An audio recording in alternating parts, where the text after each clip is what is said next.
Hi అండి, అందరికీ నమస్తే. ఏం చేస్తున్నారు? నేనైతే వర్క్ చేస్తున్నా. ఇప్పుడే దేవుని కాడ నుంచి వచ్చేసా. చూసారు కదా, నిన్న మీకు ఆఫర్ అని పెట్టాను.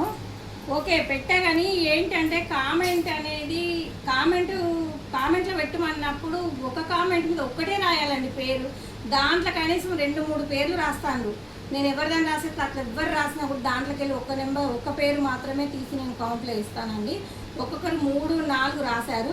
మీరు 3 కాదు, మీరు 10 రాసుకున్నా కూడా నేను అందులో రాసేది మాత్రం ఒక్కటే పేరండి. ఒక కామెంట్కి ఒక పేరే తీస్తాను, వేరే ఎక్కువ మాత్రం తీయను. ఇంకోటి ఏంటి అంటే, ఒక ఫన్నీ జోక్ చెప్తానండి, వినండి. ఏంటి అంటే, కామెంట్లు అనేటివి ఏమో 174 వచ్చాయండి, లైక్స్ అనేటివి ఏమో 74 వచ్చినాయి. అసలు అక్కడ మీకు ఏమన్నా జోక్ అనేది, నాకైతే జోక్ అనిపించింది, మీకు జోక్ అనిపిస్తుందో తెలియదు. కానీ లైక్ కొట్టకుండా మంచిదే, కానీ కామెంట్ మాత్రం రాసేస్తున్నాను. అదేంటి, ఇది జోకా కాదా?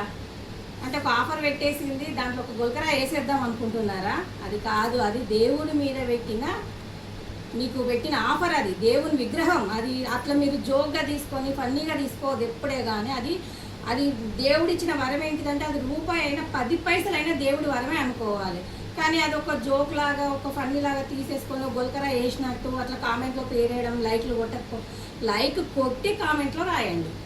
మళ్ళీ మీకు ఇంకొక విషయం ఏంటి అంటే, రేపు మధ్యాహ్నం 3 గంటల వరకు కామెంట్లో ఉన్న పేర్లే నేను లిస్టుకి తీసుకుంటానండి. ఎందుకంటే మాకు ఎల్లుండి కుంకుమ పూజ కాబట్టి రేపు మధ్యాహ్నం 3 గంటల క్లోజ్ చేసి నేను 3 నుంచి అన్ని చిట్టీలు రాయాలి మాకు.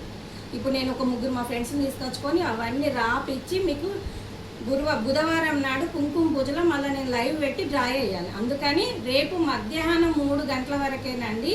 ఈ వీడియోని కూడా మీరు అందరికీ షేర్ చేయండి.